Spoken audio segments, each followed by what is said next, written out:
Welcome to the 68th episode of the Head Kick KO podcast. Today we are here to discuss UFC 275. It was an absolutely tremendous fight card. I'm excited to talk about it. Once we get done talking about UFC 275, we have, I believe, 3 fight announcements that went public throughout the week. And then after that, we are going to do a quick preview for next week's fight card, which is headlined by Kelvin Kattar and Josh Emmett.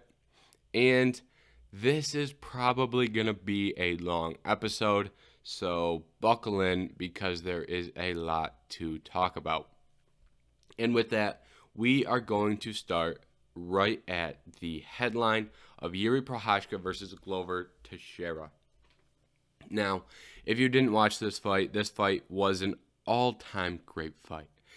Absolutely tremendous. We saw a lot of wild things that I wasn't necessarily expecting. We saw some things that I did expect. For example, Yuri landed some really good shots on the feet. He looked a lot like the quicker fighter. He really hurt Glover pretty badly in a couple scenarios. We saw Glover get some takedowns and wear on Yuri a little bit. Those were some things that we were expecting to see. No surprise there. However, we did see Glover Teixeira almost get a finish in round 5. And he landed a lot of punches there. He jumps to the gilly. And then Yuri Prochazka gets himself a rear naked choke to walk home with the belt. Chalk those two up as two things I wasn't expecting. Also wasn't expecting this fight to get past round 3, let alone get to, 30 seconds left in the fight. And I'm really also impressed with Yuri's grappling. I know he got taken down a lot, but he also defended a lot of takedown attempts. And when he was on bottom, he never just laid there and said, "Well, you got me," From the top position, Glover did a lot of really good work, landed some really good ground and pound. That's what caused the cut on Yuri's eye. But in total, Yuri looked good on the ground against such a high-level grappler like Glover Teixeira. And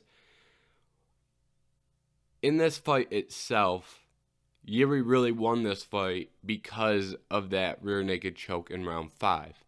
Credit to him because he was able to find that finish. He looked to be the fresher fighter at that point. And I think if Glover is, at 100% cardio-wise, he doesn't get finished there. I don't think he gets caught in that. However, he wasn't. And credit to Yuri Prochazka for being the fresher fighter, despite getting taken down and worn on a little bit. Despite those things. And he caused Glover to get tired with some really good body shots. So it's not like Glover just wore down out of activity. Yuri did a good job of investing in the body shots, which ultimately led to the cardio issues in round 5. And they're not major cardio issues, but a thing like that is if that happens in the first round, we probably see Glover stand up before Yuri is even underneath the neck. But once again, absolute credit to Yuri Prochazka for wearing Glover down with the body shots and then finding a finish when he absolutely had to get a finish. Because he was losing that fight. And that's not necessarily a bad thing because he fought so well and had a lot of really good moments in that fight. I believe round 3 was the round he won, if I'm remembering correctly, and he won that by a wide margin. I think it was round 2 was pretty 50-50, but it was a Glover Teixeira lean. And then rounds 1 and 4, I believe it was, went to Glover. Memory is a little foggy of that. Watching a fight like that, you have a hard time remembering what exactly happened when, because it all just kind of blends together when you're just seeing a whole bunch of madness, right? But regardless, Yuri Prahashka, despite being down going into the 5th round, he was losing that fight going into round 5. And that's based off the official scorecards. Despite being down And despite getting rocked early, he came back and found himself a submission and won that fight. Absolutely tremendous. For Glover Teixeira, I love the way Glover fought. He made a couple mistakes, and that happens in fights, but he made some costly ones. He probably shouldn't have pulled guillotine in the 5th round.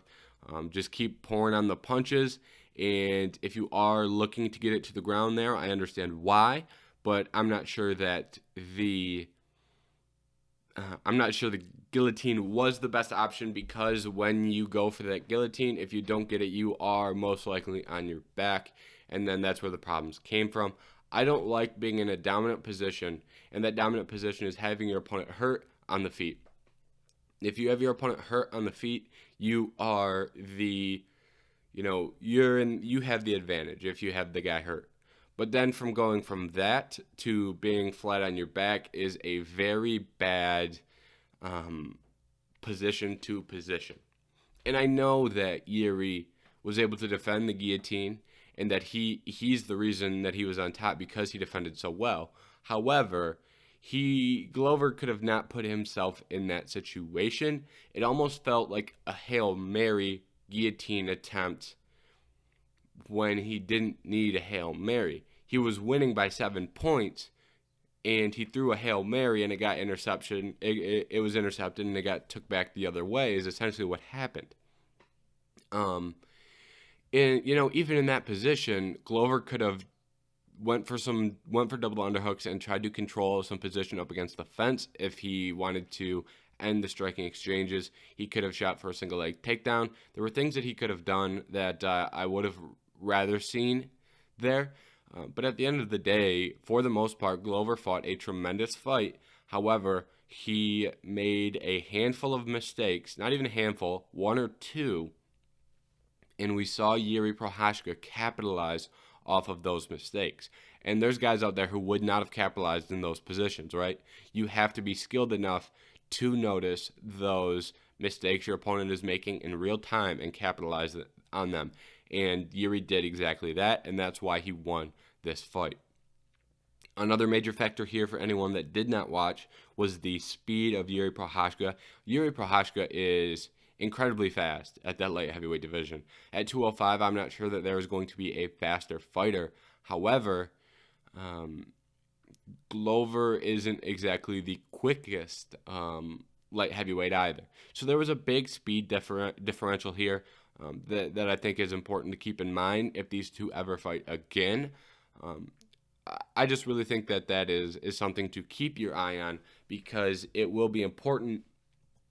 And at the end of the day, if Glover is faster, he wins this fight without a doubt, and it wouldn't have even been close. Whether it be with his hands if he was a little bit quicker, or whether it be with his head movement and his movement, if he was a little bit quicker, he wouldn't have gotten hit so much. Things like that. If he was just quicker, he would have won this fight. But once again, that's what happens when you are 42 years old. You're not going to be as quick. And I didn't watch Glover in his prime. Well, I guess you could say right now is his prime.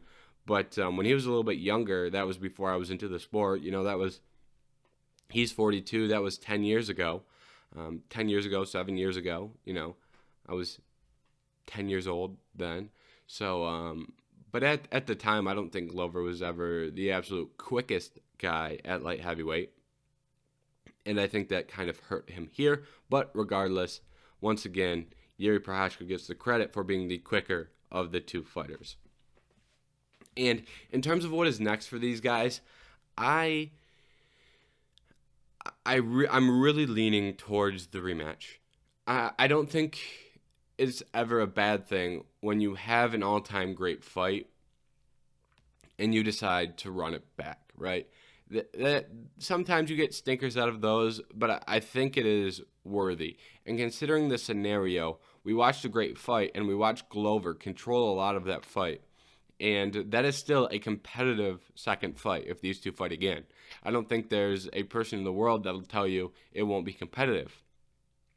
And I think a lot of people would be very interested in seeing that fight again.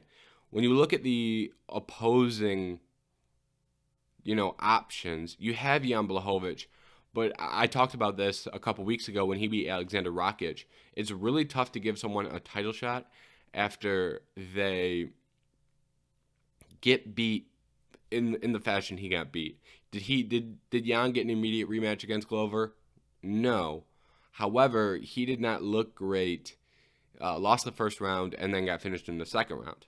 Very different scenario in comparison to Glover and Yuri. And then in his fight with Rakic, that was split 1-1 going into round 3, and 3 rounds of a light heavyweight fight, you never know what's going to happen.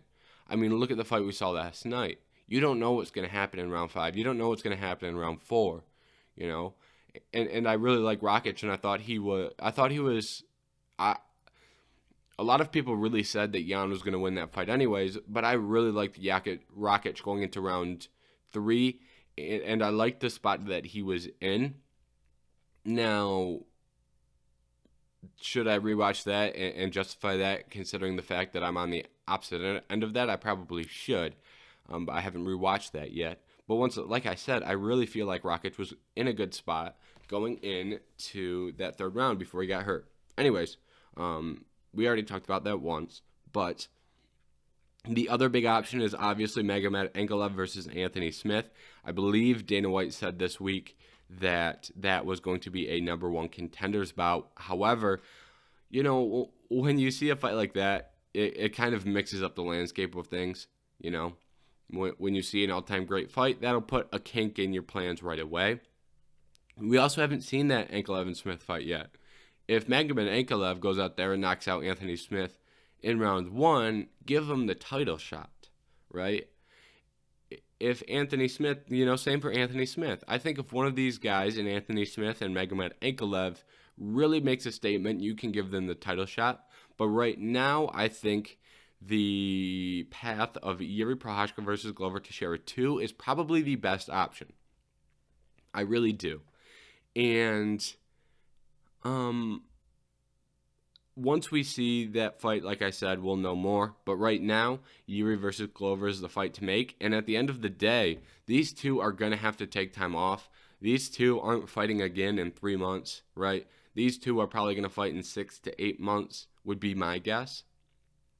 And you've got time, right? You don't have to make the decision on that one today. You can wait and see the outcome of Ankalaev and Smith. We are not pressured by time on this one. Glover said he's not retiring, right? And I agree with that decision. Well, depending on who he fights next. But for the large part, if Glover Teixeira goes back in there and fights for the belt again, I think that makes a level of sense. The one angle that I could see here that would really prevent Glover from getting that shot is, considering the fact that Glover lost, what is he going to do if he wins the belt? If Glover Teixeira wins the belt and retires, the UFC's going, oh, come on. Because they didn't have to make that fight. They could have made Ankalaev or Smith. So you don't want, if you're the UFC, you don't want to see Glover Teixeira beat Yuri Prahashka, the guy that many people think is going to be the future of that division, and then have him walk away. You don't really want to see that.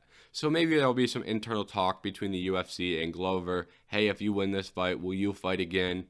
You know, that would be a very real thing, and I think that is also important in the landscape of this fight.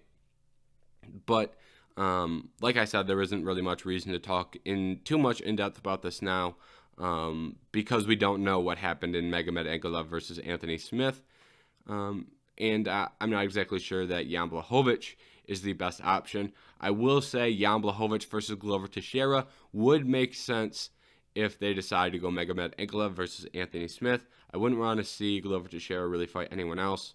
I don't need to see him fight someone like Alexander Rakic when Rakic is healthy. If Jamal Hill goes out there and beats Thiago Santos, I don't need to see Jamal Hill versus Glover Teixeira, right? There's a lot of fights that I don't really need to see. We don't need to see Glover Teixeira be a gatekeeper to the belt, is basically what I'm saying. But a fight with Jan Blachowicz makes a level of sense, so I wouldn't hate that fight. But if it's not Jan Blachowicz, and if it's not a title shot, I think Glover should retire.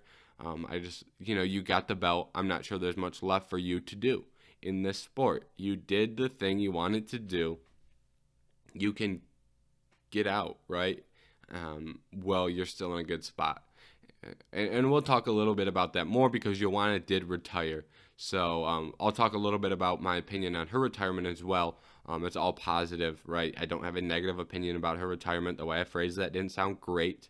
But, you'll kind of get my opinion on a retirement a little bit more when it comes time to talk about Joanna. Now, let's move on. And we talked about that fight for 15 minutes, and we still have quite a bit to talk about. So, Valentina Shevchenko versus Taila Santos. There's a lot to talk about in this one as well. At the end of the day, okay.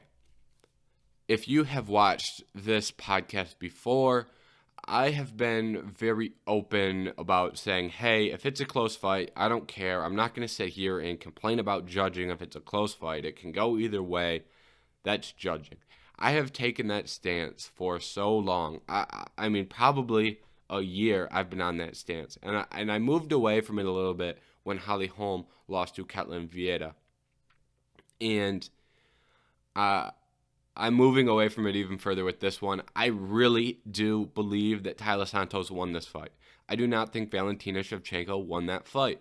And a lot of people point to damage. And they say, well, Valentina Shevchenko was doing more damage. Yeah, she was in the 4th and 5th round. That's why she won the 4th and 5th round.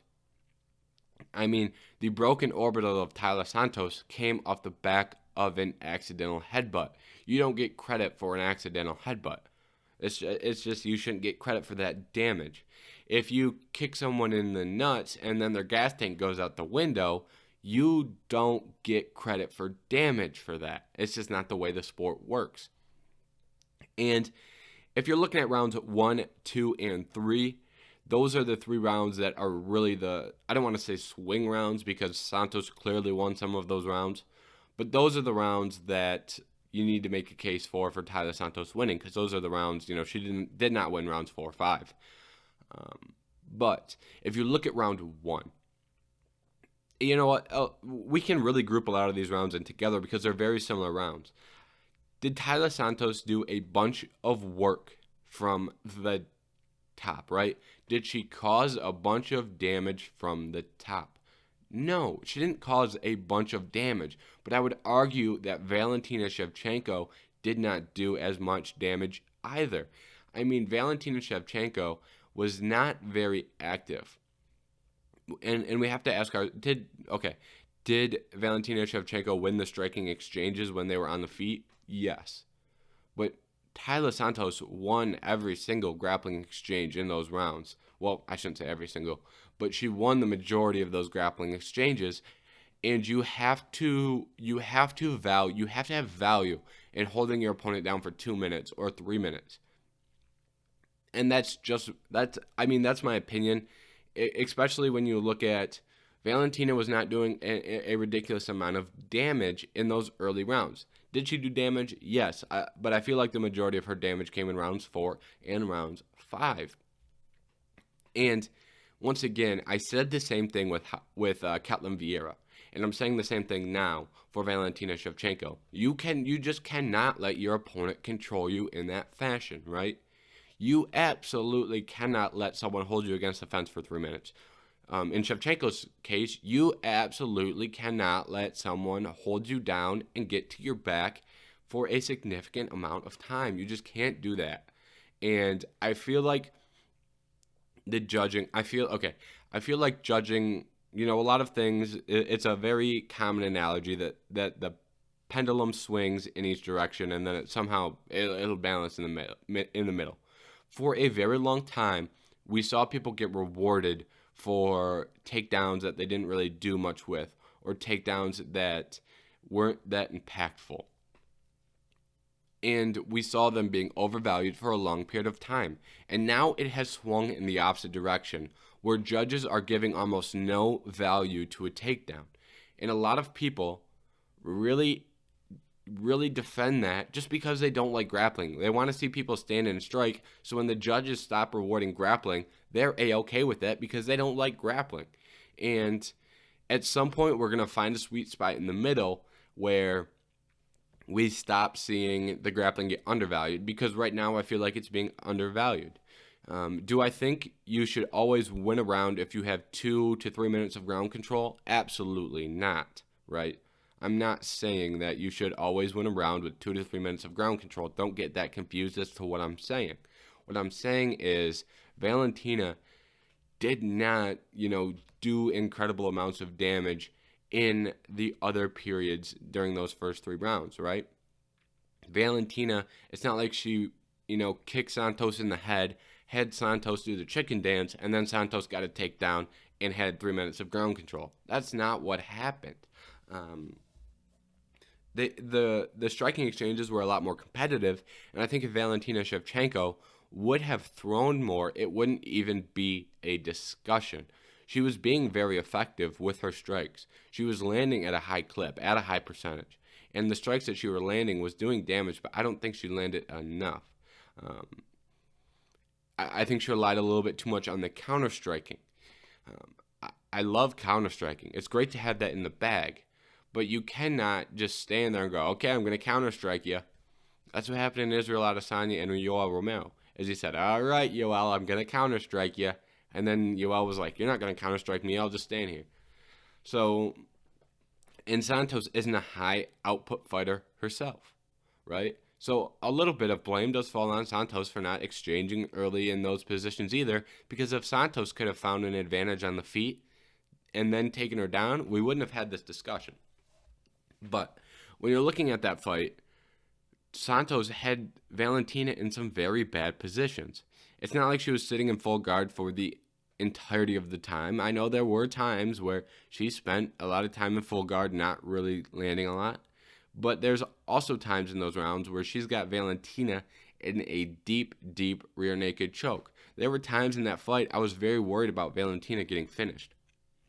If I am watching a fight, if I'm watching a fight and I get concerned that a fighter is about to get finished, if I'm sitting on my couch going, oh my God, Taila Santos is going to win. Oh my God, what's happening? Oh my God, Taila Santos is going to choke her out. I can't believe this. Holy crap.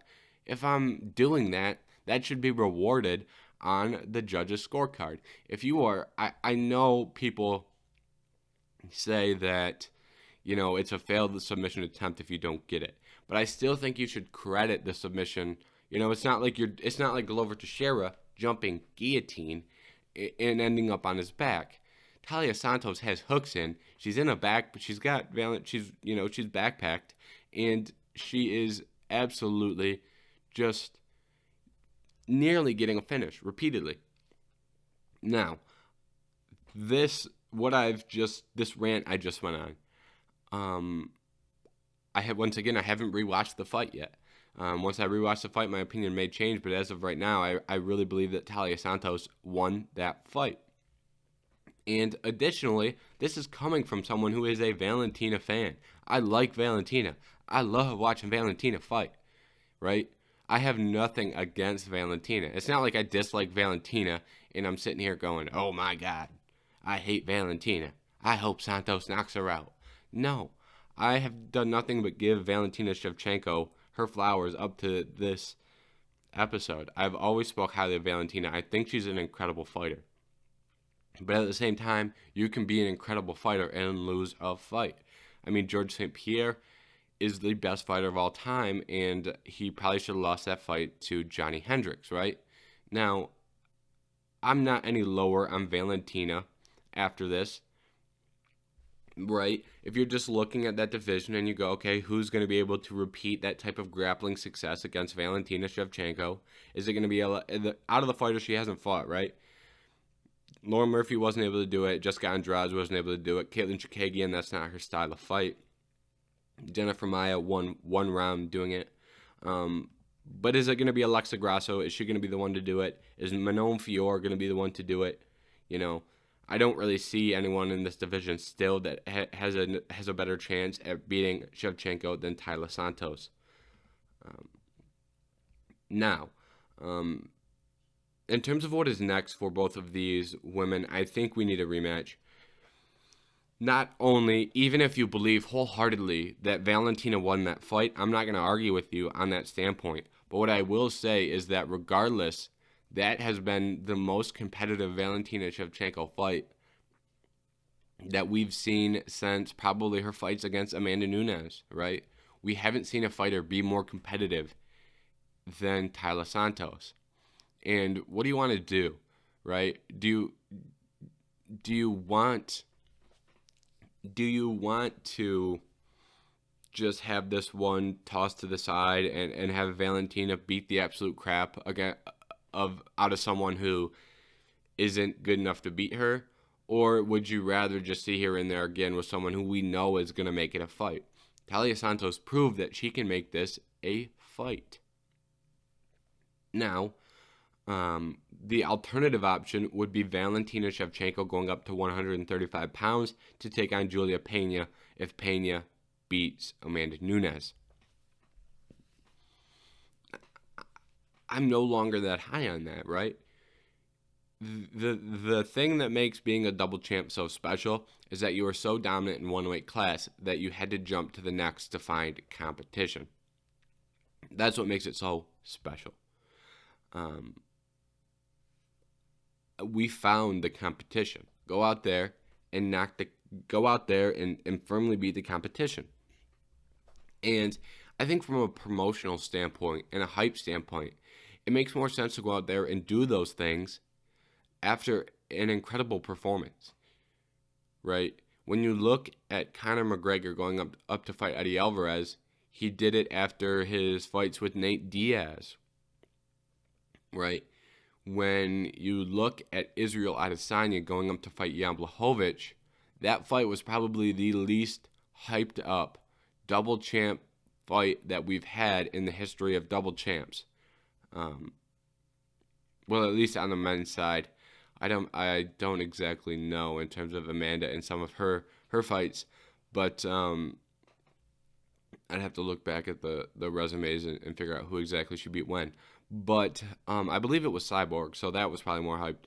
But regardless, Israel Adesanya going up to fight Jan Blachowicz, that fight was not all that hyped up.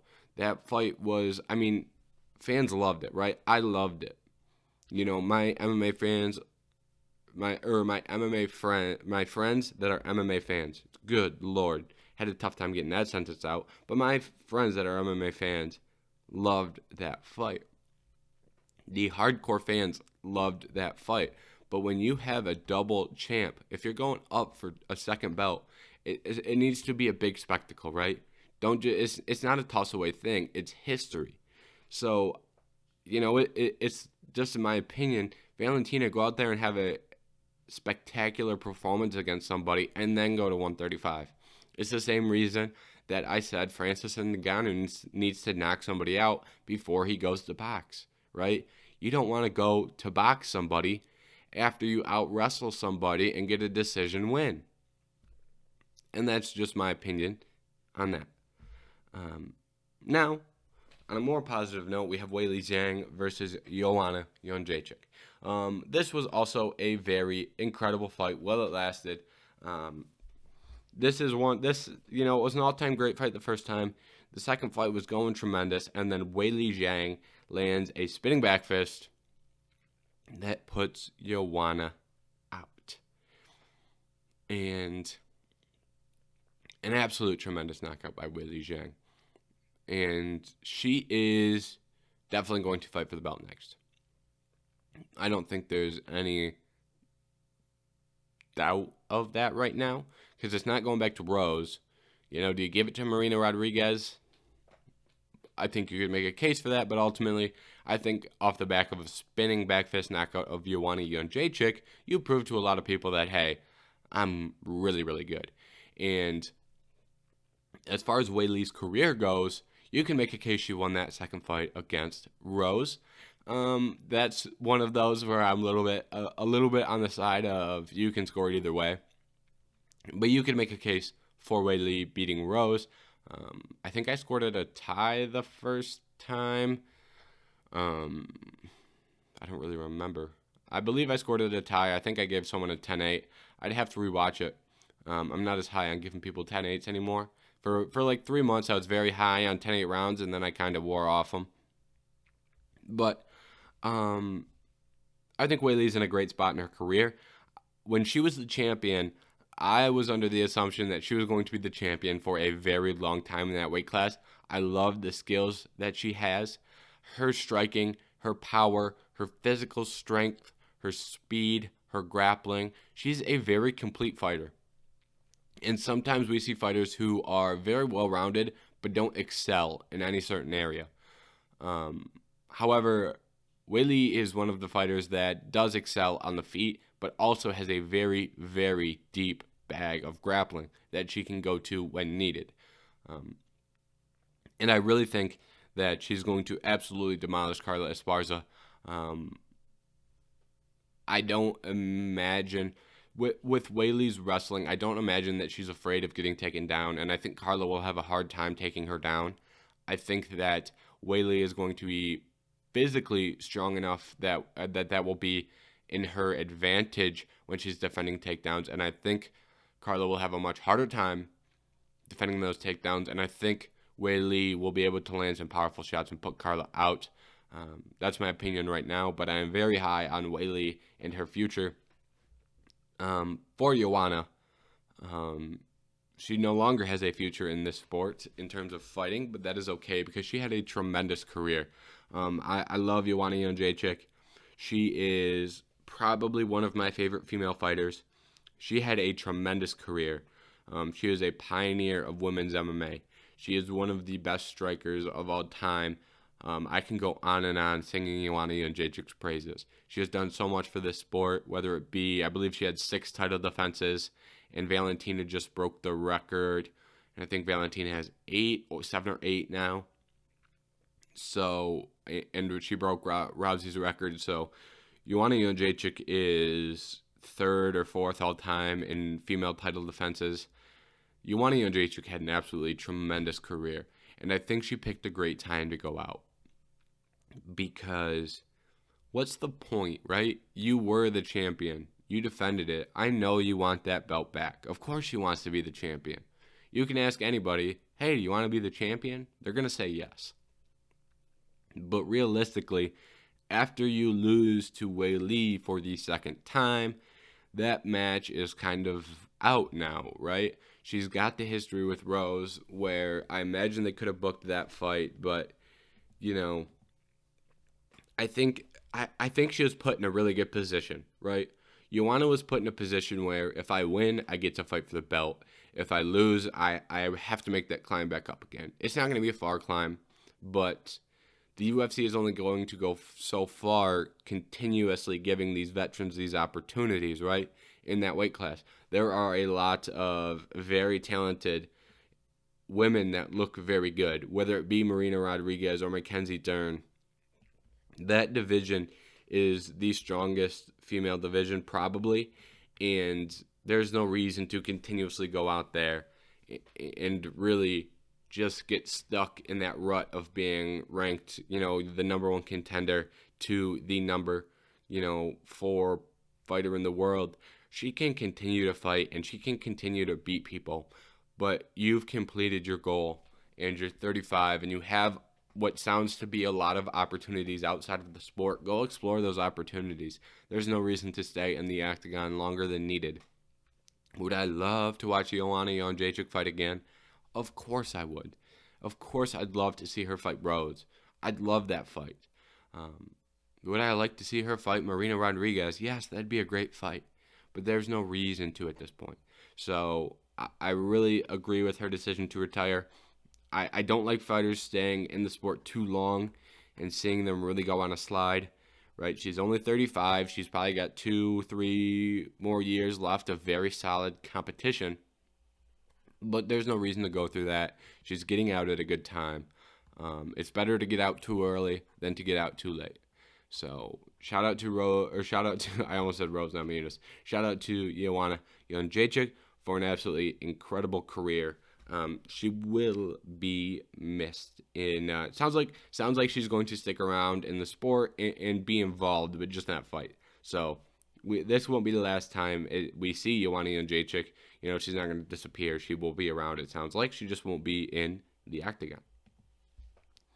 Moving on, we're gonna try and speed this up. We went we talked a lot about those first 3 fights. We're going to try and get this sped up. Jake Matthews versus Andre Fialo. I was very high on Fialo. I think Fialo is a tremendous fighter. And Jake Matthews went out there and absolutely beat him up, right?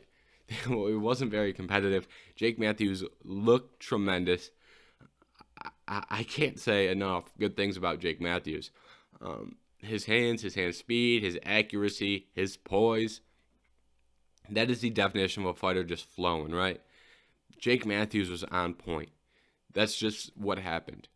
When if he wasn't fighting Andre Fialo, he gets a first round knockout, right? He got the second round knockout, incredible.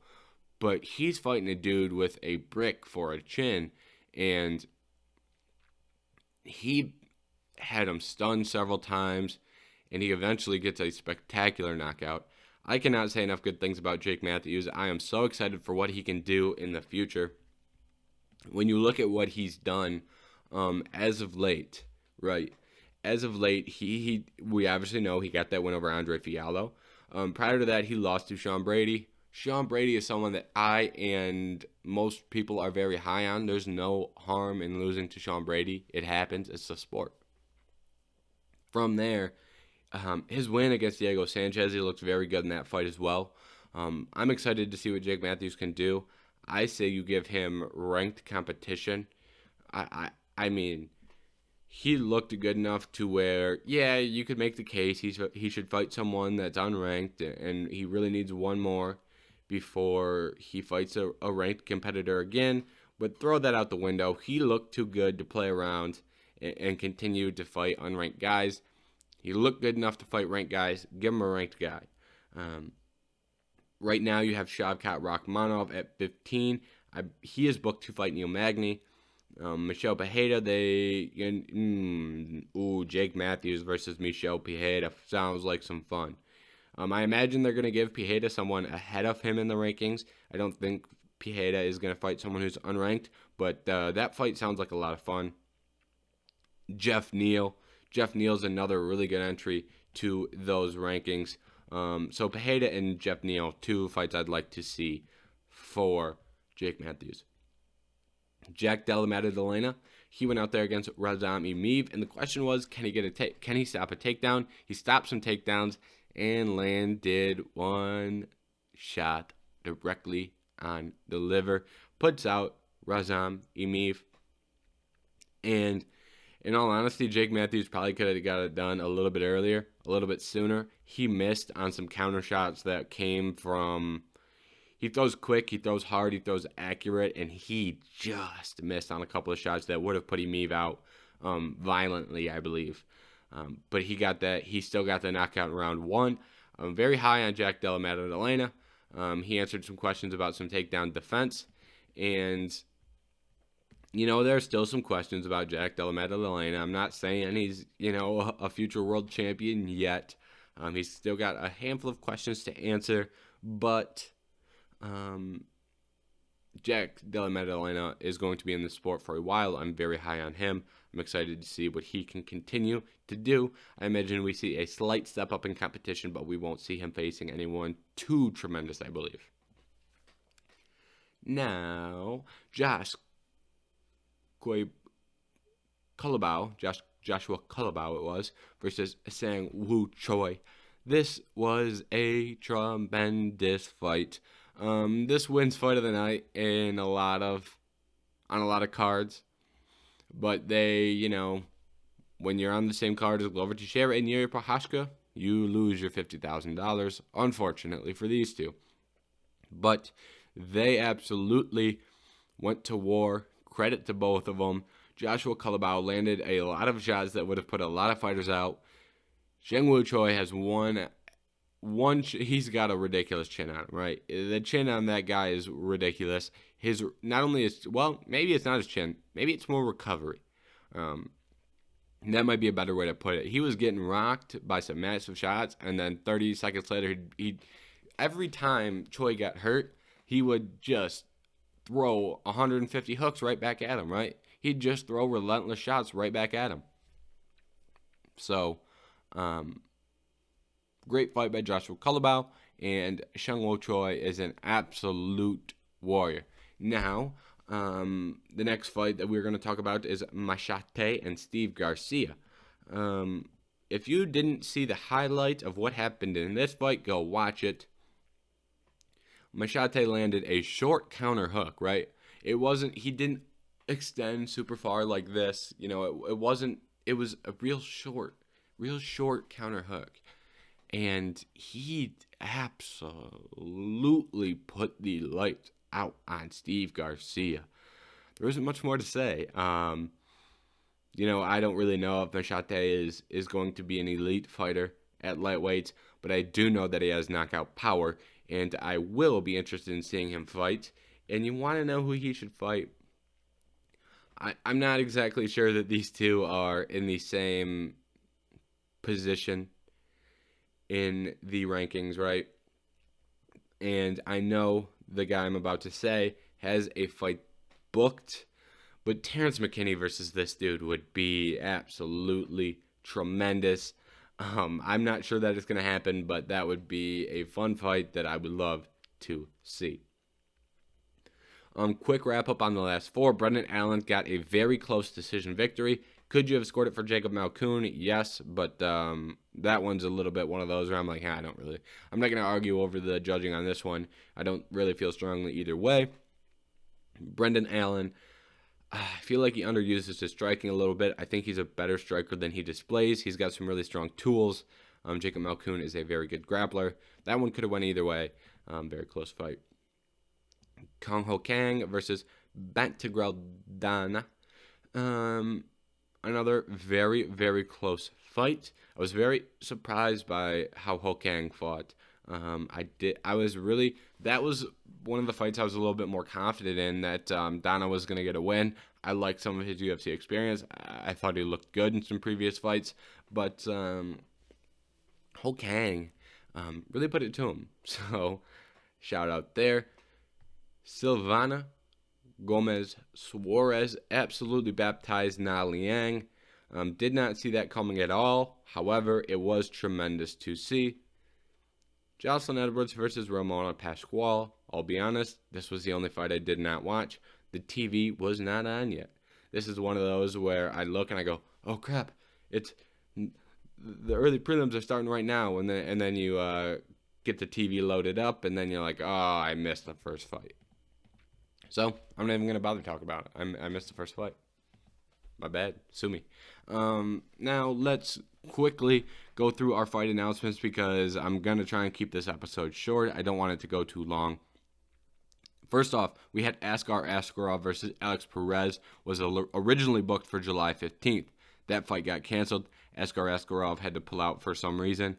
So that leaves Alex Perez needing an opponent. Alexandre Pantoja stepped in, and they will now be fighting on July 30th. For Alex Perez, he really got lucky on this one. Fighting Askarov is a great opportunity to move yourself up in the sport. Fighting Alexandre Pantoja may be even better. He's got a win over Moreno, and a lot of people think really highly of him. A lot of people think he should be getting a title shot. I'm not going to argue with any of those people because Pantoja is a tremendous fighter. So Alex Perez probably getting a little bit of a bump from accepting this fight, getting fallen out, and this being the new fight. We have an August 13th headliner in San Diego. You probably saw this one. Cheeto Vera versus Dominic Cruz. I was surprised they booked this fight, but you won't hear any complaints from me. I thought they were going to go a little bit different direction for both guys. I thought we were going to see like a Marlon Vera versus Corey Sandhagen, or a Vera versus, someone else a little bit higher ranked. But I thought we were going to see like a Dominic Cruz or in a Rob Font or something like that. But it makes sense. I'm not saying it doesn't make sense. I just didn't think, I wasn't anticipating that this was the fight they were going to make.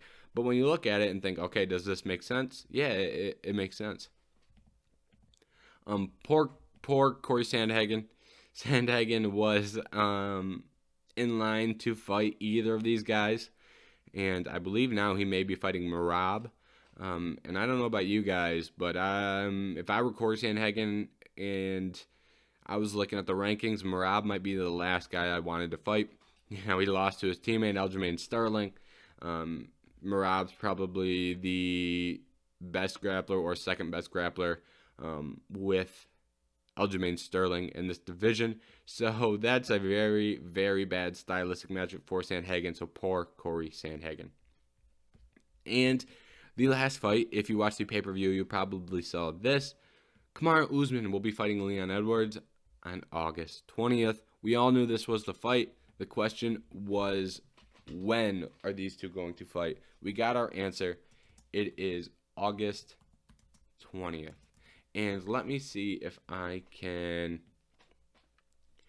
And I just Googled this to see if the location was available. Right? I did not know where this was taking place. This will be UFC 278. I did not know where this was taking place. And apparently it's taking place in Salt Lake City. Now, if you would have said, hey, James, take guesses for where UFC 278 will take place, and you told me these two would be the main event. If you said, hey, James, guess, see what you can do, I would have probably guessed at least 100 other cities in the world before Salt Lake, Utah. I would have probably guessed random cities in Europe before I guessed Salt Lake, Utah. I could probably name at least 15, 20, maybe 25 cities in America that I would have guessed before Salt Lake City. I'm quite surprised that there will be a UFC event in Salt Lake City, and it's going to be a pay-per-view. I am befuddled, I am flabbergasted, and I am confused. I hope Salt Lake City has a tremendous crowd for this tremendous main event, but I'm quite surprised. And if you are from Salt Lake City, Utah, I hope you are offended by what I just said, because there is no reason to have a UFC pay-per-view in Salt Lake. So that is my opinion on that. I will speak of it not again. However, one more thing. Paulo Costa versus Luke Rockhold is also on that card. So right now we have 2 of the 5 fights that are going to be on the main card, it looks like, and it is already looking good. So if they can get another championship fight on there, that may be asking a little bit too much. But if we can get a couple more ranked fights on there, ooh, that card could be a good one for you, Salt Lake.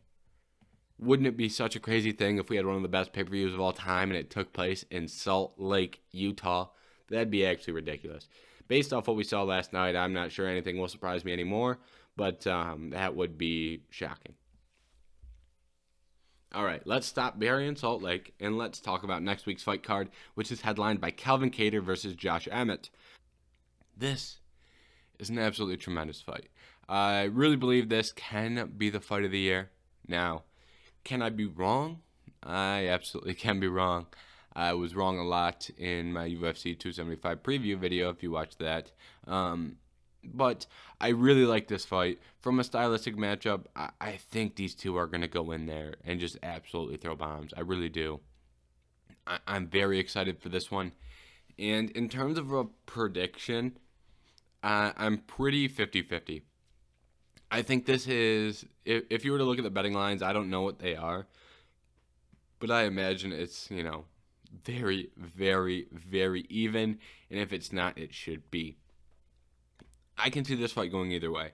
But I will say this. Against against Giga Chikadze, I counted Calvin Kattar out. And I said Giga was going to beat him. I was very wrong. And I will not be counting Calvin Kattar out 2 times in a row. I made my mistake once. I am not going to do it twice. Give me Calvin Kattar in this one. We have a very good co-main with Donald Cerrone and Joe Lozon. And you know what? If you haven't looked at this card yet, this is a tremendous Fight Night card. One of the deeper Fight Night cards we've had in a while. Not a lot of ranked fighters. I think there's only 2 in this main event.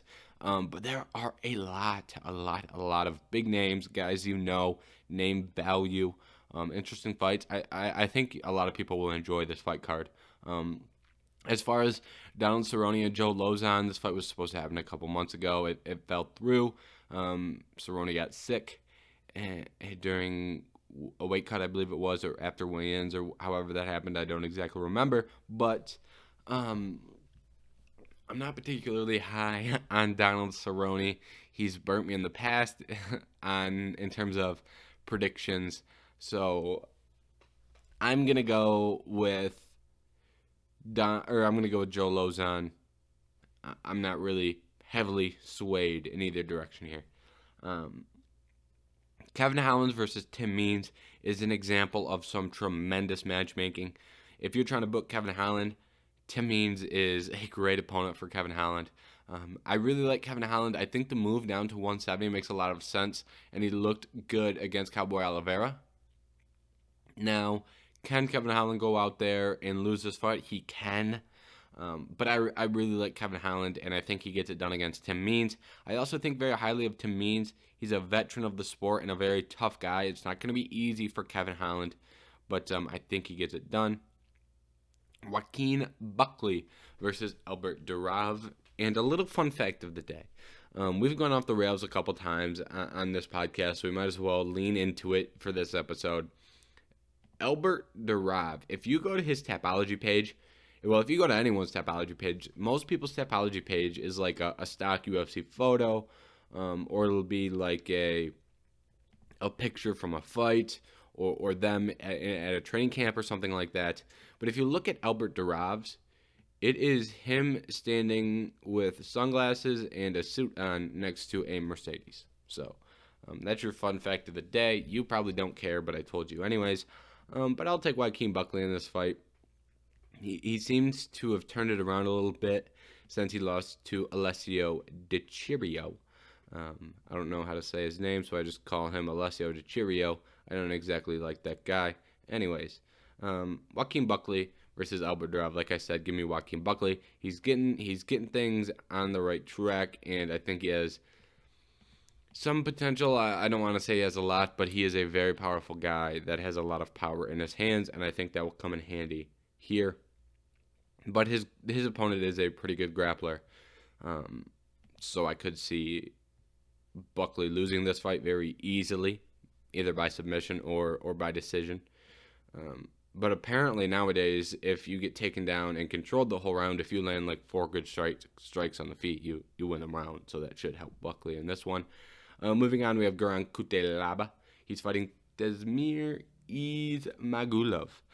2 really good guys. 23-1 and 12-2 are the records. Both guys have wins over notable competition. If you're looking at Damir Ismagulov, he has wins against Rafael Alves, Thiago Moises, and Joel Alvarez. If you're looking at Goran Kuteladze, he has a win over Mateusz Gamrot. Those are all some really good wins. I think the best fighter out of that bunch may be Mateusz Gamrot, so I am going to pick Goran Kuteladze. Julian Marquez versus Gregory Rodriguez. I really like Julian Marquez in this fight. Gregory Rodriguez is good, not great, and I really like a lot of the tools that Julian Marquez has. He has impressed me in some of his most recent performances. I will go with Julian Marquez in this one. Adrian Yanez versus Tony Kelly. No surprise here, I'll take Adrian Yanez by KO. Tony Kelly recently said some not great things about Brazilians. And in terms of UFC fighting, it's, sometimes when you say things about Brazilians, you have a good chance of going out in there and winning your next fight for some reason. We've seen a lot of people say some very bad things about Brazilians and then perform well. Hopefully in this one, Adrian Yanez turns that ship around and goes out there and stops Tony Kelly and does so very early. I really like Adrian Yanez too. So I think very highly of his skills. I'm not just spite picking Adrian Yanez. I actually think he is the more talented fighter, and I think he will get it done here. Jeremiah Wells versus Court McGee. I'm also very high on Jeremiah Wells. Court McGee has some losses, but his losses are to a lot of really tough competition. He has 10 losses, but when you look at his losses, they're to Carlos Condit, Sean Brady, Diego Lima, Sean Strickland, Ben Saunders, Santiago Ponzinibbio, and then some guys that you don't know. Costas Philippou. If you don't know who that is, Michael Bisping once made fun of him, called him Costa Philippou. Shout out Michael Bisping. And we are once again getting off the tracks on this one. Lost to Jeremy Horn on the regional scene. Wow, he has been fighting good guys for a long time. I'll take Jeremiah Wells. I don't like betting against Jeremiah Wells. It got me pretty bad against Warley Alvarez, and he looked pretty good against Blood Diamond. I think he's powerful on the feet, and I think he is a good grappler as well. Give me Jeremiah Wells. Skipping around a little bit to what I think the bout order maybe look like a little bit more. Cody Stamann versus Eddie Wineland. Give me Cody Stamann. I can't believe they booked this fight. I think Cody Stamann is a high-level fighter. I just think he's ran into some really, really tough competition, and I'm not going to hold that against him. Lost this to Saeed Nurmagomedov Merab and Jimmy Rivera and Aljamain Sterling. Those are his 4 most recent losses and his only 4 losses in the UFC. I mean, come on. The poor guy can't get a break. It looks like he's getting a break here against Eddie Wineland. I'll take him to beat Eddie Wineland. Kaldauskas versus Roman Dialice. Very, very, very close fight. I like this fight. I lean Kaldauskas. I can't believe he calls himself the Darce Knight. That is Tony Ferguson. So actually, I'm gonna spite pick Roman Dialice in this one. Don't call yourself the Darce Knight. That is Tony Ferguson. Give me Roman. Phil Hawes versus Deron Wynn, also a very good fight. I'm leaning Phil Hawes, and we are going to go through the rest of these quick because this episode is long. Give me, very quick here, Jasmine Justavoskis against Natalia Silva. Give me Maria Oliveira against Gloria DePaula, and give me Danny Chavez against Ricardo Ramos. And that's a wrap. If you made it this far, I can't believe it. We went on several rants, several tangents, got off topic several times. If you made it, shout out to you. If you didn't, you're not here, so I'm not even going to address you. But either way, if you want to hear me next week talk about next week's fight card, I'll be back doing that next week. If not, oh well. But either way, thank you for listening to this episode of the Head Kick KO podcast, and goodbye.